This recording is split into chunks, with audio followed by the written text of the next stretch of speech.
За аймаг нийслэлийн иргэдийн төлөөлөгчдийн хурлын дарга засаг дарга нар та бүхний энэ өдрийн амар амгаланг айлтгая.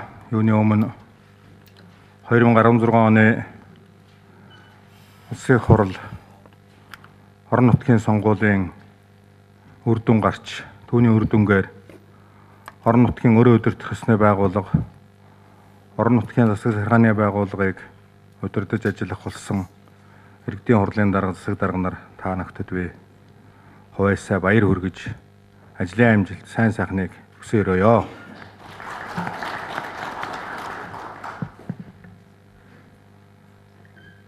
Сарын 29-нд улсын хурлын сонгуул орон нутгийн сонгуул болж улс орны хэмжээнд төр засгийн байгууллагууд эмхэрч зэгцэрч үйл ажиллагаанд орж ажиллаж байна. Энэ цаг үе бол эдийн засгийн хувьд, нийгмийн хувьд бас төр засгийн байгууллагуудын ачаа үүрэх, хариуцлага хүлээх чадварын хувьд нэлээд амаргүй ийм цаг үе дорвол та бид эх 4 жилийн хугацаанд ажиллах энэ байгууллагуудыг эмхэл зэгцэлж ажиллаж байна. Улсын хурлын 7 дахь удаагийн сонгуулийн анхдугаар чуулган хуралдаж 3-7 хоногийн туршид хуралдаж өмнөө тавьсан зорилтоо амжилттай хэрэгжүүлж өндөрлсөн. Хэдийгээр улс үндэстнийх баяр наадам, асаа мэдээ хэмжээний уулзалт гээд олон чухал арга хэмжээнүүд байсан ч гэсэн улсын хурал анхдугаар чуулганаа харьцангуй богино хугацаанд зохион байгуулж Монгол улсын засгийн газрыг бүрэн бүрэлдэхүүнээр нь байгуулж өгч засгийн газар үйл ажиллагаагаа явуулах ийм боломж ололцоог нь бүрдүүлж өгсөн. Үүний зэрэгцээгээр бол анхдугаар чуулганы хүрээнд улсын хурал бас өөрийнхөө дотоод зохион байгуулалтыг хийж улсын хурлын дэд дарга, улсын хурлын байнгын ороодын дарга, одоо улсын хурлын удирдлага гэж ярьдаг. Энэ удирдах бүрэлдэхүүнүүдийг сонгож, томилж, байнгын хороо, дэд хороодын бүрэлдэхүүнийг хуваарлаж их хурл мөн бүрэн хэмжээгээр ажиллах ийм боломж ололцоо бол бүрдсэн. Улсын хурлын дэргэдэх зарим байгууллагуудын удирдлагыг бас энэ анхдугаар чуулганаар сонгож, томилж ажилд нь оруулсан байгаа. Энэ 7 хоногийн сүүлээр ээлж тус чуулган хуралдуулж тодорхой асуудлуудыг шийдэх ийм зайлшгүй шаардлага бий болж байгаа. Энэ нь бол эдийн засгийн нийгмийн өнөөгийн нөхцөл байдалтай уялдуулж засгийн газраас улсын хуралд бас тодорхой асуудлуудыг өргөн барьсан. За зарим нэг нь өргөн барихын өмнө засгийн газрын өргөтгсөн хурал хийж та бүхэн эх 4 жилд улс орны хэмжээнд хийж хэрэгжүүлэх ажлынхаа үндсэн чиглэл мөрийн хөтөлбөрийг бас хамтарч ингэж өргөтгсөн хурлаар хэлэлцэж их хуралд өргөн барина гэж ерөнхий сайд бид бас ярьж тохирсон байгаа. За энэ ээлжид бус хурлаар бол 2016-аас 2020 оны Монгол улсын засгийн газрын үйл ажиллагааны мөрийн хөтөлбөрийг батлах ийм бодолтой байгаа. Өнөөдөр маргааш өргөн баригдана гэсэн ийм байдалтай.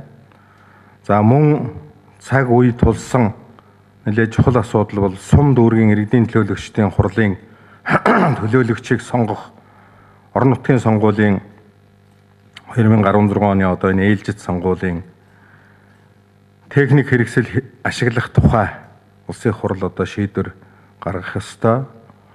Мөн энэ орон нутгийн сонгуулийн төсөв зардлын асуудал их хуралд зайлшгүй хэлцэгдэх ийм шаардлагатай болж байгаа. Орон нутгийн сонгуулийн нийт гарах зардлыг улсын төсөвт бас бүрэн дүүрэн тусгаагүй байсан. За энийг тусгаж байж энэ 10 сарын 19-ны өдрийн сонгуул бол явагдах ийм боломж ололцоо бол бүрдэх ёстой байж байгаа. Орон нутгийн сонгуультай холбоотой ийм хоёр асуудал сонгуулийн ерөнхий орооноос улсын хуралд ирээд төрийн байгуулалтын байнгын хороо бас энэ асуудлыг судлаж, ярьж 5.8 тэрбум төгрөгийн асуудал нэмж одоо гарах юм шаардлага бий болсон байгаа. За өмнөх улсын их хурлаас хуулийн хугацаатай хэлэлцэх ёстой хэд хэдэн асуудлууд хэлэлцэгдэж чадаагүй өмнөх улсын их хурл бүр эрхийнхээ хугацааг дуусгасан. Тухайлах юм бол 2015 оны Монгол улсын төсвийн одоо гүйцэтгэлийг санхүүгийн нэгдсэн тайланг улсын их хурл хэлэлцэх ёстой. Энэ асуудал хэлэлцэгдээгүй байж байгаа. За мөн одоо улсын нэгдсэн төсвийн 2017 оны төсвийн хүрээний мэдэгдэл 18-19 оны одоо төсвийн төсөөллийн тухай улсын хурлын одоо тодорхой шийдвэр гарах ёстой. За энэ асуудал бол 6 сарын 1-нд шийдэгдэх ёстой байсан асуудал бас одоо шийдэгдэж чадаагүй өнөөдрийг хүрээд явж байгаа. За Монгол улсын эдийн засаг нийгмийг 2017 онд хөгжүүлэх үндсэн чиглэлийг батлах одоо энэ шийдвэрийг гаргах ёстой. 2016 оны улсын одоо төсвийн тухай нийгмийн даатгалын сангийн одоо 2016 оны төсөв, хүний хөгжил сангийн 2016 оны төсвийн тухай хуулиудад нэмэлт өөрчлөлт оруулах асуудлыг засгийн газар одоо бас боловсруулад дуусгаж байгаа гэж байгаа. Тэгээ энэ асуудлыг мөн одоо хэлэлцэж таарна. За энэ асуудлыг хэлэлцэхээр зэрэг бол орон нутагт бол бас төсвийн тодтгол дагаж одоо хэлэлцэгдэж таарах бах. За мөн эрүүгийн хууль, зөрчлийн тухай хууль, эрүүгийн хуулийг дагаж мөрдөх журмын тухай хуульд одоо өөрчлөлт оруулах тухай хуулийн төслийг засгийн газар өргөн барьсан. За энэ одоо өргөн барьсан хуулийг бас хэлэлцэнэ гэж ээлж тус чуулганаар төлөвлөж байгаа. За үндсэн хуулийн цэцгийн 4 одоо дүгнэлт гарсан байгаа. Энэ 4 дүгнэлтийг бол бас энэ ээлж тус чуулганаар хэлэлцэе гэж байгаа. За Цэдэнбал агсны алдар гавьяагийн мөнгөчүүлэх талаар улсын хурл шийдвэр гаргах одоо тогтоолын төслийг хэлэлцэх хэсгийн шийдээд эцэслэн хэлэлцэж одоо дуусаагүй. За энэ одоо шийдвэрийг бас их хурл энэ ээлж тус чуулганаар хэлэлцэж шийдвэр гаргая гэж байгаа. 9 сарын 17-нд 100 насных нь ой болно. Энэ 100 насны ой наан бол энэ шийдвэрийг гаргана гэсэн ийм одоо бодлоготой байгаа. За мөн батлан хамгаалах салбарын үйл ажиллагаатай холбогдсон хэд хэдэн хуулийн төслүүд хэлэлцэгдэж эцсийн найруулга сонсох ийм шаардлагатай байгаа. За намрын одоо цэрэг татлагаас ихсүүлээд батлан хамгаалах бодлоготой холбогдуулаад энэ одоо хуулиуд бол зайлшгүй бас эцсийн найруулгуудыг сонсож эцэслэн одоо шийдэх ийм шаардлага гарч байгаа. Батлан хамгаалах тухай хууль за болон түүнтэй одоо хамт өргөн барьсан одоо бусад хуулиудын төслүүд байж байгаа. Зэвсэг түвшний тухай хуулийн шинжилсэн найруулга одоо бусад хуулиудын хамтаар за цэргийн албаны тухай болон холбогдох бусад хуулиудын төслүүд, цэргийн албан хаагчийн эрх зүйн байдлын тухай болон одоо холбогдох бусад хуулиудын одоо төслүүд одоо өмнөх их хурлаар хэлцэгдсэн. За энийг одоо бас ээлж тус чуулганд бол хэлцэж батлах ёстой гэсэн ийм одоо бэлтгэл ажил бол хийгдэж байна. За 2016 оны намрын ээлжит чуулган 10 сарын ихээр чуулгахыг таа бүхэн мэдж байгаа. Энэ намрын ээлжит чуулганаар хэлцэх ёстой асуудлыг улсын хурл батлаж шийдвэр гаргах ёстой. Энэ асуудлыг бас хэлэлцэнэ. Эдгээр 17/8/9 асуудлыг энэ одоо ээлжит ус чуулганаар энэ 7 хоногийн сүүлээс эхлээд улсын хурл хэлэлцэхээр бэлтгэл хангуулж засгийн газар одоо бас зарим хуулиудаа өргөн барихаар одоо ингээд бэлдээд ажиллаж байна. Би орон нутгийн удирдлага та бүхэнтэй уулзж байгаагийн хувьд бас ажил төрлийн хувьд санаа болох үүднээс зарим нэг зүйлийг хэлье гэж ингэж бодсон юм. За улсын хурлын одоо үйл ажиллагаа бол мэдээжийн хэрэг орон нутгийн одоо байгууллагуудын үйл ажиллагаатай бол салшгүй холбоотой. Энд гарсан шийдвэрийг орон нутагт жинхэнэ гардан зохион байгуулдаг ийм одоо улсууд орон нутгийн удирдлагууд учраас эх 4 жилд ер нь одоо улсын хурл ямар одоо байр суурийг баримтлж хэрхэн яаж ажиллах вэ гэдэг дээр бас зарим нэг зүйлүүдийг хэлье гэж ингэж бодож байгаа. Нэг үнийг хэлэхэд өнгөрсөн одоо 4 жилийн хугацаанд бол хууль зөрчсөн ийм шийдвэрүүд төвд ч гэсэн тэр, орон нутагт ч гэсэн тэр нэлээд их гарсан байгаамаа. Орон нутгийн удирдлагууд өөрт олгогдоогүй их мэдл хэм хэмжээгээ хэтрүүлсэн ийм хэм хэмжээ журам тогтоосон шийдвэрүүдийг бол нэлээд их гаргасан байгаа. Энэ бол өнгөрсөн 4 жилийн хугацаанд бол бид бас энэ дээр шүүмжилтээ одоо хандж байсан. Шинээр сонгогдож томилогдсон орон нутгийн удирдлагууд бол энэ асуудлыг онцгой одоо анхаарч хуульд нийцүүлж засах, залруулах, за түүнээс одоо хохирсон тийм хохирол байгаа бол тэр хохирлыг хэрхэн одоо яаж барагдуулах вэ гэдэг тал дээр бол бодож боловсруулж одоо ингэж ажиллах хэрэгтэй байна. Мөн орон нутгийн удирдлагууд өөрсдийн эрх мэдлээс хэтэрсэн орон нутагт үйл ажиллагаа явуулж байгаа аж ахуйн байгууллагуудыг шахдаг, дарамтлагдаг, хөрөнгө санхүүжүүлэх асуудлыг одоо хүссэн нэртэйгээр одоо бас чахал дарамтанд оруулж үйл ажиллагаанд нь нөлөөлдөг ийм явдал бол бас нэлээд газар авсан.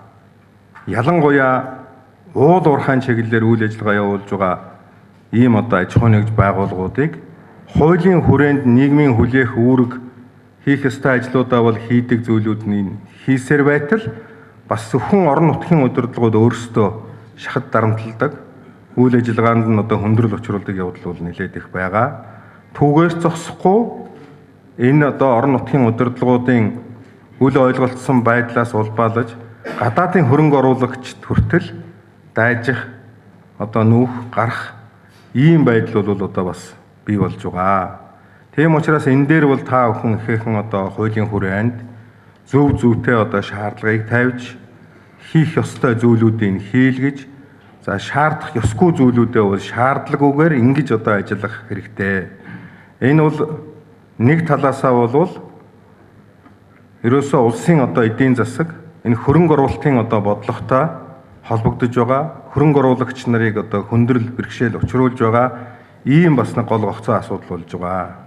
Энэ асуудал дээр та бүхнийг би энэ одоо бүрэн эрхэн хэрэгжүүлж байгаа хугацааны эхэнд зориуд бас ингээд хэлье. Бодвол ерөнхий сайд засгийн газрын одоо гишүүд чиглэлээрээ бас та бүхэнд энэ талаар семинар зөвлөгөөнүүдээ бол өгөх байхаа гэж ингэж бодож байна. Хууль зөрчигдсөн зүйлүүдийг засаж залруулахын зэрэгцээгээр бол одоо бас тэндээс гарсан хохирол ямар зүйл одоо алдагдсан байна, ямар зүйл үгүй болсон байна, хэн гэдэг хүний, хэн гэдэг орон нутгийн иргэний эрх ашиг зөрчигдсөн байна вэ гэдэг дээр бол та бүхэн бас хяналт тавих хэрэгтэй. Тодорхой асуудлуудаар санхүүгийн одоо бас ийм хяналт шалгалтын ажлыг зайлшгүй хийх шаардлагатай болж байгаа. Ингэж байж тэр орон нутагт одоо хохирсон хохирлыг барагдуулах ийм ажлыг одоо та бүхэн сайн одоо зохион байгуулж хийх хэрэгтэй байна.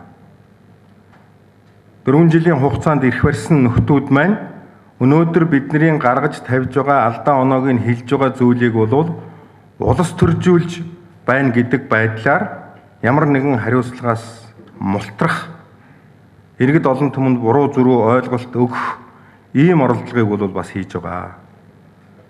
Энэ дээр бол бид болоод өнгөрсөн үйл явдал хууль зөрчигдсөн асуудлууд дээр бол хатуу хариуцлагатай ажиллахгүй болвол бас магадгүй та бүхний өөрсний чинь хийсэн ажлуудыг ч гэсэн зөвтгөх, буруутгах ийм асуудал бол гарч яахыг бол үгүйсэхгүй.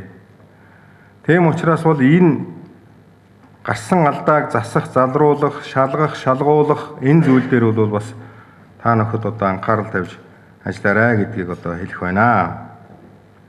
За улсын их хурл орон нутгийн ажил амьдралтай холбогдлолтой ямар хууль эрх зүйн зохицуулалт харилцааг одоо зохицуулж байгаа энэ баримт бичиг хөтөлбөр хууль их хурлын тогтоолуудад өөрчлөлт, шинжилэл оруулах шаардлага байна вэ гэдгийг орон нутгийн амьдралыг одоо илүү их сайн мэдж байгаа. Орон нутгийн амьдралыг яг удирдах байгаа улсуудын хувьд бол та бүхэн бидэнд бас тодорхой саналаа засгийн газраар дамжуулж өгөх хэрэгтэй байгаа. орон нутгийн амьдралтай холбоотой асуудлуудаар улсын их хурлаас гаргасан зөв зүйтэй шийдвэрүүд бол асар олон бий. Гэхдээ бас тэрнийг хэтрүүлсэн орон нутгийн эрх мэдэл рүү хэд одоо орсон эрх мэдлийн булааж авч төвлөрүүлсэн төвийн удирдлагт хамруулсан ийм шийдвэрүүд бол бас гарсан. Одоогоос 10 жилийн өмнө бол Улаанбаатар хотоос аймаг орон нутагт үйл ажиллагаа явуулж байгаа засаг даргын дэргэдэх агентлагуудаас 4 агентлагийн даргал төвөөс томилогддог байсан.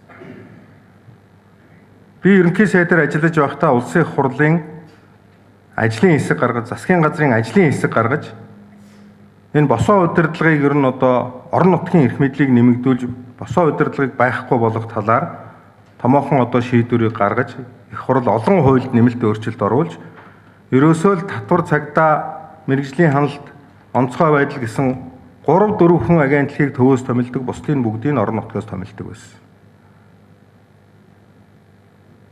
Төвөөс томилогдсон агентлагийн дарга гэдэг бол аймгийн засаг даргад одоо ер нь төвийн шийдвэр юм байгаа гэдэг байдлаар арга цаам хэрэгэлсэн орон нутгийн ажилд бас идэвхтэй оролцдоггүй иймэрхүү л одоо байдалтай гэдэг нь бол та бидэнд бол ойлгомжтой.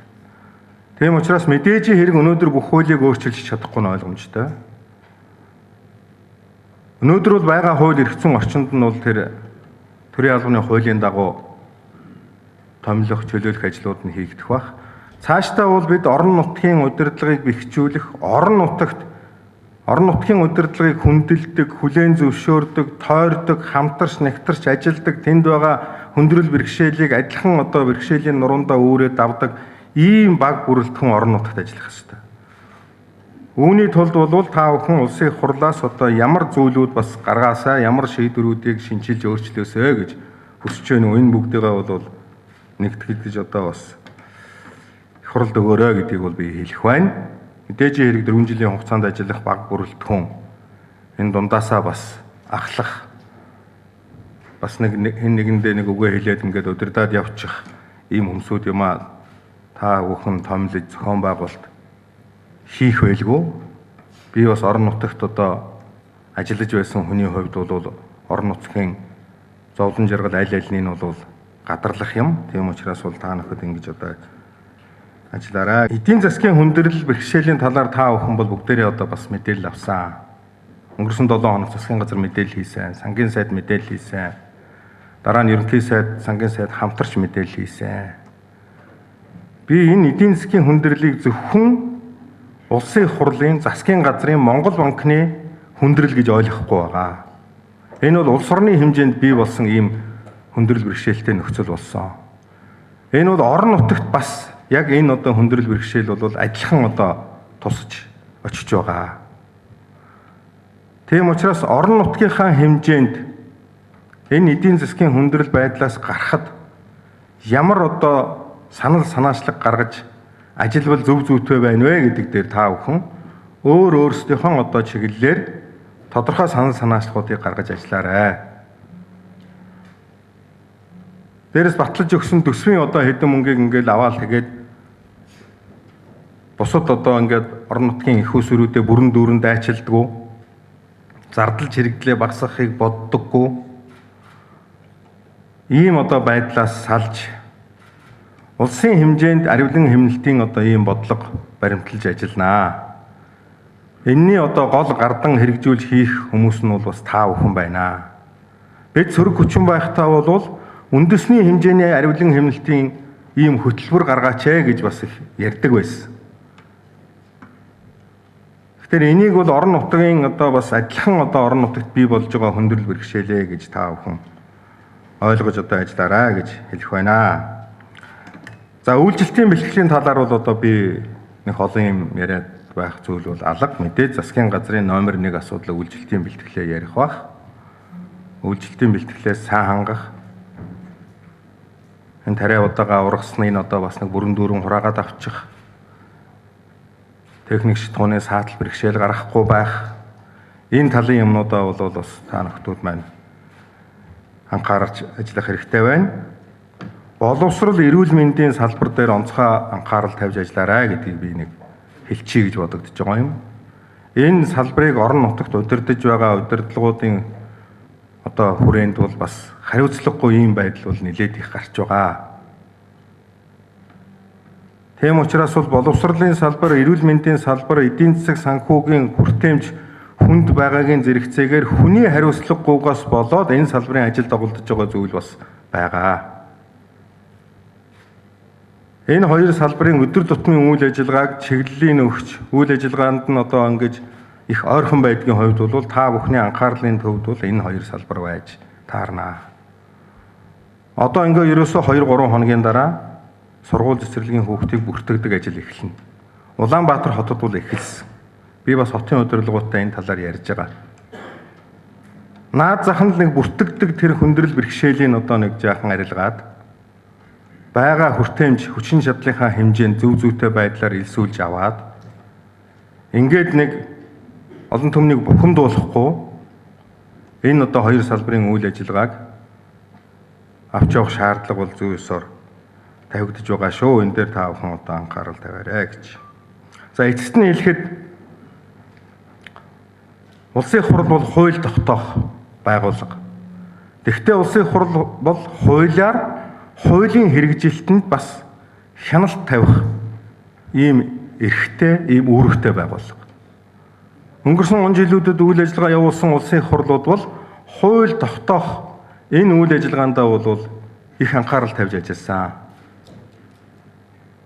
Шинээр байгуулагдаж байгаа энэ их хурал бол хуулийн хэрэгжилтэнд хяналт тавих, хуулийг зөв зүйтэй хэрэгжүүлж байна уугүй юу гэдгийг орон нутагт бас үзэж харж хуулийн хэрэгжилтэнд хяналт тавих асуудлыг бол нэлээд анхаарлын төвд байлгана гэж бид бол ингэж бодож байгаа. Тийм учраас бол та бүхний зохион байгуулж хийж байгаа энэ ажлууд хуульд хэрхэн нийцэж байна уу? Энэ бүх асуудлууд дээр бол их хурл байнгын ороод анхаарал тавьж ажиллана шүү. Ингэж анхаарал тавьж ажилласны үр дүнд бол бас хууль зөрчигдөх, орон нутгийн хөгжилд, иргэдийн амьдралд сөрөг, буруу зуруу үйл явдал болохоос урьдчилан сэргийлэх ёстой. Нөгөө тэгүр дараагийн тогтоогдож байгаа хууль эрх зүйн хэмжээ бол амьдралд нийцсэн, амьдрал ахуйг зохицуулахад ойрхон дөт ийм хуулиуд болж батлагдаж гарч байх ёстой гэж би бол ингэж бодож байгаа. Улсын хурлын удирдлагууд ингэж ярьж байгаа. Тийм учраас та бүгдийг хууль хэрэгжүүлэх үйл ажиллагаан дээр анхаарал тавьж ажиллаарай. Улсын хурал хуулийн хэрэгжилтэнд их ойрхон ажиллана гэдгийг хэлэх байна.